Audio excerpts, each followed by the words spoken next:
எல்லோருக்கும் வணக்கம் நண்பர்களே. இன்னைக்கு நம்ம வேலியிருக்கா பைமே சேனலில் நம்ம வீடியோவில் எதை பற்றி பார்க்க போனால் திருப்பதி ஏழுமலையான் கோவிலை பற்றி சில சுவாரஸ்யமான பதிவுகளை தாங்க இந்த வீடியோவில் பார்க்க போகிறோம்.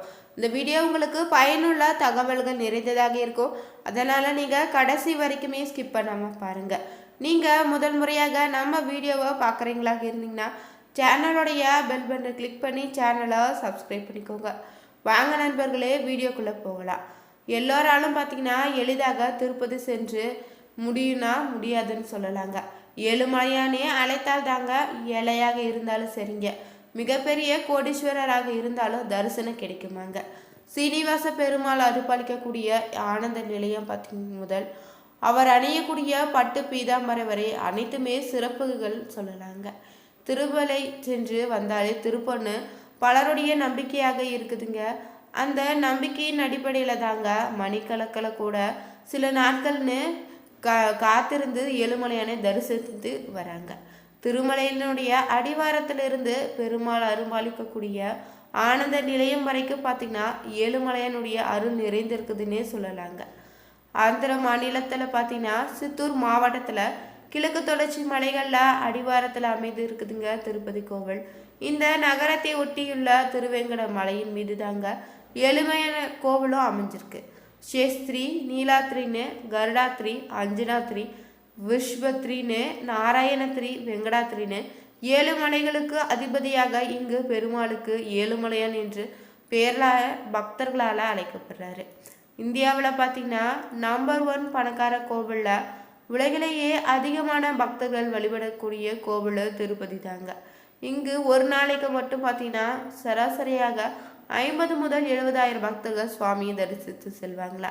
விசேஷ நாட்களில் பார்த்தீங்கன்னா 5 லட்சம் பக்தர்கள் வரை ஏழுமலையானை தரிசித்து செல்வதாக சொல்லப்படுதுங்க. திருப்பதி மலை மேலே இருக்கக்கூடிய ஏழுமலையானுடைய திருவுருவச் சிலை பார்த்தீங்கன்னா எப்போதுமே பார்த்தீங்கன்னா 110 டிகிரி ஃபாரன்ஹீட் வெப்பத்தில் தான் இருக்குமா. திருமலை பார்த்தீங்கன்னா 3000 அடி உயரத்தில் இருக்கக்கூடிய குளிர் பிரதேசத்தில் அமைஞ்சிருக்குங்க. அதிகாலை 4:30 மணிக்கு குடிந்த நீர் பால் திரவியங்களால் அபிஷேகம் செய்கிறாங்க. ஆனால் அபிஷேகம் முடிந்த உடனே பார்த்தீங்கன்னா ஏழுமலையானுக்கு வேர்க்குதுங்க. பீதாம்பரத்தால் அந்த வேர்வையை ஒற்றி எடுக்கிறாங்க. திருப்பதி கோவிலில் பார்த்தீங்கன்னா வியாழக்கிழமையில அபிஷேகத்திற்கு முன்னதாக நகைகளை கலற்றும் போது பார்த்தீங்கன்னா ஆபரணங்கள் எல்லாமே சூடாக கொதிப்பதாக சொல்லப்படுதுங்க. பெருமாளுடைய அபிஷேகத்திற்காக ஸ்பெயினில் இருந்து குங்குமப்பூவும், நேபாளத்திலிருந்து பார்த்தீங்கன்னா கஸ்தூரின்னு, சைனாவிலிருந்து புனுகவும் கொண்டு வரப்படுது. பாரிஸ் நகரத்திலிருந்து வாசனை திரவியங்கள் முதலிய விலை உயர்ந்த பொருட்கள் வரவழைக்கப்படுதுங்க. தங்க தாம்பாளத்தில் பார்த்தீங்கன்னா சந்தனத்தோடு கரைக்கப்படக்கூடிய 51 வட்டுல பால் அபிஷேகம் செய்யப்படுதுங்க. பிறகு தாங்க கஸ்தூரி சாத்தி புடுங்க தடவப்படுதுங்க. காலை 4:30 மணி முதல் 5 மணி வரை அபிஷேகம் நடைபெறுங்க. அபிஷேகத்திற்கு சுமார் பார்த்தீங்கன்னா 1 லட்சம் ரூபாய் செலவு ஆகுதான். சீனாவிலிருந்து மட்டும் பார்த்தீங்கன்னா சீனச்சூடம், அகில், சந்தனன்னு, அம்பர், தாக்கோலம், லவங்கம், குங்குமம்னு, தாமலம், திரியாசம் போன்ற வாசனை பொருட்கள் ஏழுமலையானுக்காக திருக்கோயிலுக்காக அனுப்பப்படுதுங்க.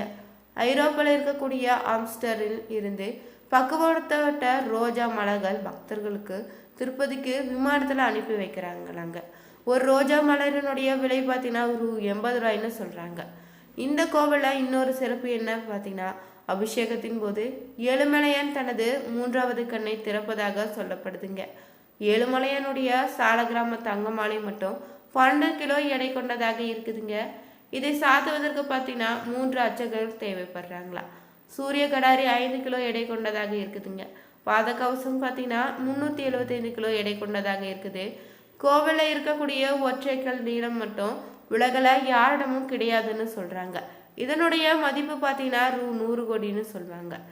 ஏழுமலையானுடைய ஆபரணங்களில் குறிப்பிடத்தக்கதாக நம்ம பார்த்தீங்கன்னா ஆபரணம் 500 கிராம் எடை கொண்ட பச்சை மரகத கல்லை சொல்லலாங்க. இதனை மதிப்பீடு செய்ய இயலன்னு சொல்கிறாங்க. இந்த பச்சைக்கல் மரகதத்தை விசேஷ நாட்களில் மட்டும் அலங்காரத்துக்காக பயன்படுத்திக்கிறாங்க. கோயிலில் மூலவருக்கு தினந்தோறும் பார்த்தீங்கன்னா 120 வகையான ஆபரணங்கள் அணிவிக்கப்படுதுங்க. உற்சவர்களாக இருக்கக்கூடிய ஸ்ரீதேவி பூதேவி சமேத மலையப்பருக்கு 383 வகையான ஆபரணங்களை அணிவிக்கிறாங்க. ஏழுமலையான் கோவிலில் பார்த்தீங்கன்னா தங்க பீதாம்பரம் மட்டுமே 40 கிலோ எடை கொண்டதாக இருக்குதுங்க. எலுமையனுடைய உடை பார்த்தீங்கன்னா 21 முழ நீளமும் 6 கிலோ எடையும் கொண்ட புடவை பட்டு பீதாம்பரமாக இருக்குதா. இந்த ஆடையை கடையில் வாங்க முடியாதுங்க. நீங்கள் திருப்பதி தேவஸ்தான அலுவலகத்தில் நீங்கள் 12,500 ரூபாய் செலுத்தணுங்க. வாரத்துக்கு ஒரு முறை நீங்கள் வெள்ளிக்கிழமையில மட்டும்தான் வஸ்திரம் சாத்துவாங்களா.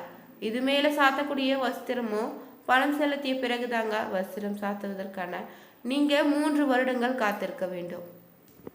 திருமலை ஏழுமலையான் கோவிலில் பார்த்தீங்கன்னா ஆனந்த நிலையன்னு அழைக்கக்கூடிய கருவறையில் பார்த்தீங்கன்னா விமானம் மட்டும் தங்க மூலம் பூசப்பட்டிருக்குதுங்க. எவ்வளவு தூரத்தில் இருந்தாலும் தங்க விமானத்தை நீங்கள் தரிசனம் செய்தீங்கன்னா ஏழுமலையான தரிசனம் செய்தது போல பக்தர்கள் மகிழ்ச்சி அடைகிறாங்க. தொண்டைமான் சக்கரவர்த்தி பார்த்தீங்கன்னா நிர்மாணித்த இந்த ஆனந்த நிலையத்தின் மீது பார்த்தீங்கன்னா அருள்பாலிக்கக்கூடிய பெருமாள் விமானம் வெங்கடேஸ்வராக போற்றப்படுதுங்க. பவிஷ்யோத்திர புராணத்தில் கூறப்பட்டிருக்குதுங்க. இந்த கோவிலில் பார்த்தீங்கன்னா முன்பொரு காலத்தில் ஆதிசேஷனுக்கும் வாயுதேவனுக்கும் ஒரு போட்டி வந்ததாகுமே தமிழில் யார் பெரியவன்னு போட்டி ஏற்பட்டிருக்கு. ஆதிசேஷன் வாயுதேவனிடம் சொல்லியிருக்காரு, வாயுதேவனே, நான் கையிலாய மலையை என்னுடைய உடம்பால சுற்றியும் இறுக்கி மூட்டிக்கொள்வேன். நீ உன்னுடைய பலத்தால மலை சிகரங்களை தெரிந்தா நீ பெரியவன்னு நான் ஒத்துக்கிறேன்னு போட்டிருக்காரு. ஆதிசேஷன் பார்த்தீங்கன்னா தன்னுடைய 1000 தலைகளாலுமே உடம்பாலும் தான் வாளாலும் கையிலை மலையை இறுக்கி மூடி மலையே தெரியாதபடி மறைத்திருக்காரு.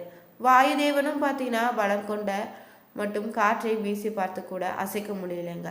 பல 100 ஆண்டுகளாக பார்த்தீங்கன்னா பின்னாடி ஆதிசேஷன் லேசாக அசைதான். அந்த நேரம் பார்த்து வாயுதேவன் தன்னுடைய பலத்தை காட்டியிருக்காரு. கையில இருந்து 3 சிகரங்கள் பேர்ந்து கொண்டு புறப்பட்டிருக்குதுங்க.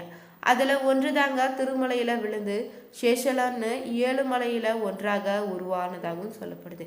சேஷலம் மீது ஆனந்தம் இருப்பதால் இந்த பிரதேசத்துக்கு ஆனந்த நிலையன்னு பெயர் வந்ததாகவும் சொல்லப்படுதுங்க.